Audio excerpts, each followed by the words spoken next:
They said millionaires were going to be made, and that's true, just not for you.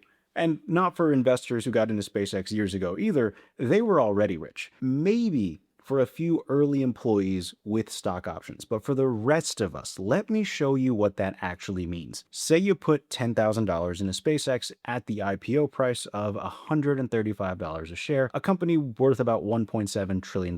For that 10 grand to make you a millionaire, the stock has to do a 100x, which means the whole company has to be worth 100 times more, about $170 trillion, which is more than all the money in the country and the world. Let's start with M0, that's the physical cash, add in the checking accounts, and you get M1, add every savings account, money market, and CD, and you get M2, which is the broadest measure of money. That puts you around $22 trillion for the US, and globally it's just over $100 trillion.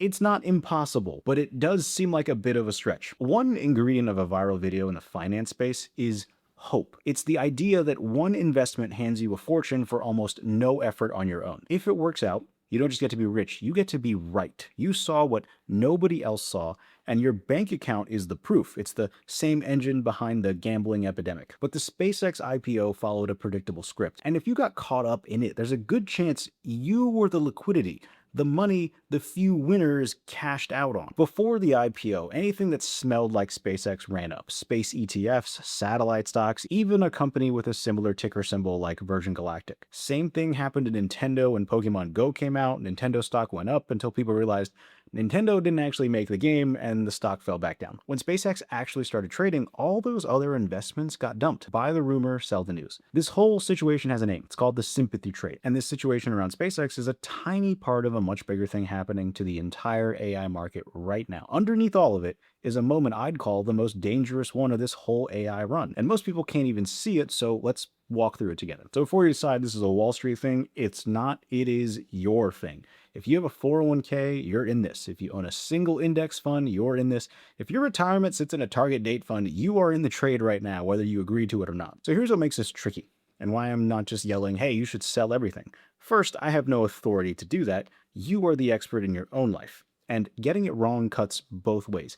If you bail too early, you miss gains. If you ignore it completely, you could be the one holding the bag when the bubble pops. So for years, the AI trade has run on speculation. Right now, this is to turn into cash all at once, and that conversion is the most dangerous moment in the entire bubble. The sympathy trade has two phases, and listing day is the handoff. Phase one is speculation. Before a giant company lists, money rushes into anything connected to it. Back in 2012, right before Facebook went public, Zynga ran up in price, not because Zynga got better suddenly, but because people wanted Facebook exposure, and Zynga was the closest thing to grab at the time. Same thing happened with space stocks before SpaceX. Phase two is the opposite. It's forced. Buys that nobody chooses, that happens automatically by rule. On listing day, this speculative money sells the proxies to buy the real thing. That's why the space ETFs faded the day SpaceX arrived. But here's the twist.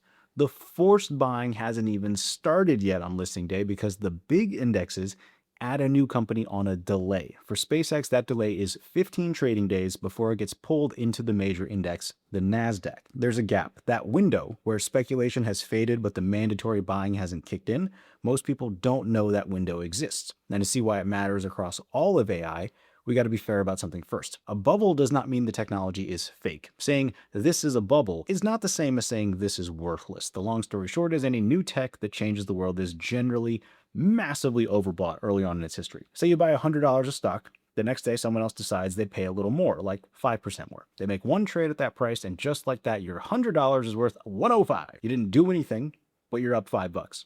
So that's repricing. And on one trade by that one person, just reset the price of every share of that company. Everyone who owns it got richer on paper, and not one new dollar entered the system. This is why a company's market cap can balloon to a couple $1 trillion on barely any trading. Market cap is just the last trade's price times every share that exists. It's a number, not a pile of cash sitting somewhere.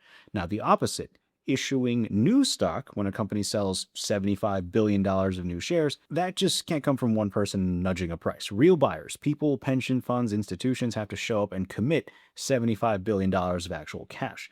Money that has to physically exist, that has to come out of something else. Repricing is a number on a screen. New stock is real money leaving real pockets. One is belief, the other is cash. And right now, the entire AI industry is trying to make that conversion at the same time. We have SpaceX. Next, we'll get Anthropic, and then OpenAI. And Google is trying to sell shares right now. If you ever watched a crypto token launch, this part feels familiar because the mechanics of SpaceX almost rhyme perfectly with one of those. Not the asset itself. SpaceX is not a straight up Ponzi. I'm referring to the structure of shares. First, the founders hold almost all the supply locked. SpaceX sold about 75 billion in stock. That's only around 4% of the company. The other 96% stay locked in the hands of people who already owned it. The amount actually free to trade is a thin sliver on top of a giant locked pile. Just like a token launch where the team holds most of the coins and only a small float circulates on day one. Second, retail gets an unusually big chunk up front. A normal IPO gives people maybe 5 to 10%. SpaceX aimed for up to 30. This was trimmed down when institutions got in, but the intent was clear.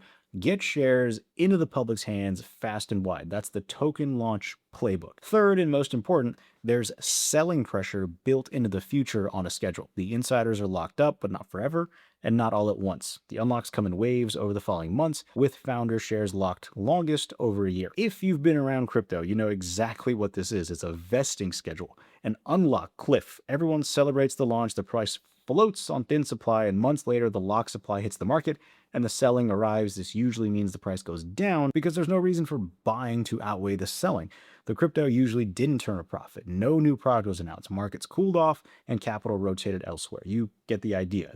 This could be a parallel. The last part of this is the uncomfortable one. The valuation is mostly promise. A company worth around 1.7 trillion up with Apple and Nvidia on a business that's still largely a bet on the future. The rockets are real, Starlink is real, but no one near big enough to justify that price. You're paying for what it might become. Same as crypto. Huge valuation resting on a story about later. I'm not saying SpaceX is a scam coin. I'm saying if the mechanism looks alike, thin float, big retail bag, scheduled unlock, story-driven price, the risks probably rhyme too. So who gets the million? Because part of the million story is true, and it's the part that makes the rest of it work. 100 baggers on SpaceX are real. They probably already happened. The early employees with options, the investors who got in when this was worth a few billion, they caught the crazy move. On paper, they're exactly the millionaires the headline is talking about. But notice when they got in, probably at a valuation of a few billion.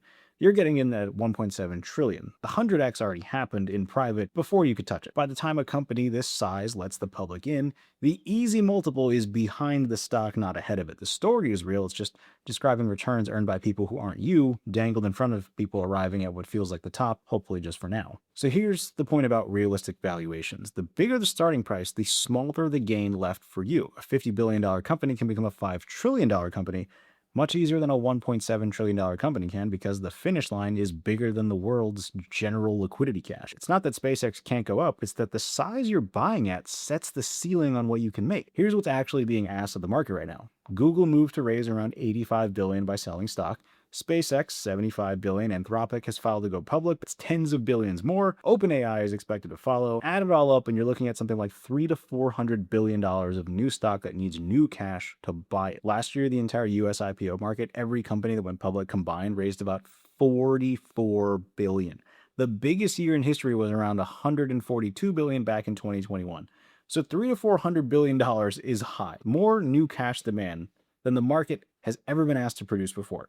And remember the difference. This isn't repricing. It's real cash that has to physically show up. The question is whether the cash exists or can it be produced. If it doesn't, people have to sell something to raise it. Maybe Nvidia, maybe Tesla, maybe the boring index fund, which brings us back to the forced buying machine. Index funds don't carry a lot of free cash. So when a giant new company joins an index, those funds are forced to buy it. To get the money, they sell everything else they own. This happened with Tesla in 2020. The range is the point. It's enormous and it pulls money out of everything else to do that. That's what's happening in your account today. To be fair, there is another side to this. Money is still being made. People who stayed long on AI have done extraordinarily well, and bubbles can last a long time. We've all heard the phrase, the market can stay irrational longer than you can stay solvent. In 1999, people called the internet a bubble. 2 years of up happened before a pop. The bulls aren't wrong. The AI will be huge, and as long as there's one more buyer willing to pay a little more, prices keep climbing. That pull to stay is very rational. Which is exactly why this matters, because here's what everyone gets backwards about how bubbles end. A bubble doesn't pop because everyone decides the story was a lie. The belief usually survives to the end. What actually pops a bubble is the lack of buyers. Eventually, the money runs out. There's just nowhere left to get cash from and no one left to buy. It's only sellers left. Bubbles end when the price of keeping them going gets so high that confidence can't keep up. The mood shifts from there's always another buyer to That's too rich for me. I'm going to wait it out. Nobody declares AI dead. They just decided to wait, and the next buyer doesn't show. That's the pop. And it usually corresponds with everyone thinking this can't go down ever again. Up only, not a single bear is left in the market. That's why this is a very dangerous moment. For years, AI only had to be believed in. Now, Google, SpaceX, Anthropic, OpenAI are all reaching for cash at once in a market that's never asked for this much before. This is why thematic IPOs usually signal tops. So here's what I'm doing. I'm not trying to call the top. I've gotten close in a range, but never the exact top in the past. So instead of trading this, I'm remembering that my timeline is 30 plus years, building my broad index fund base, keeping my long-term high conviction plays, looking for a deal when one appears, and just constantly buying for the long term. Very boring, I know. Let me know what I got right, wrong, and left out in the comments. Be sure to check out the channel for more. Let me know what you're doing. Thank you so much for watching, and I'll see you in the next one. Have a good one.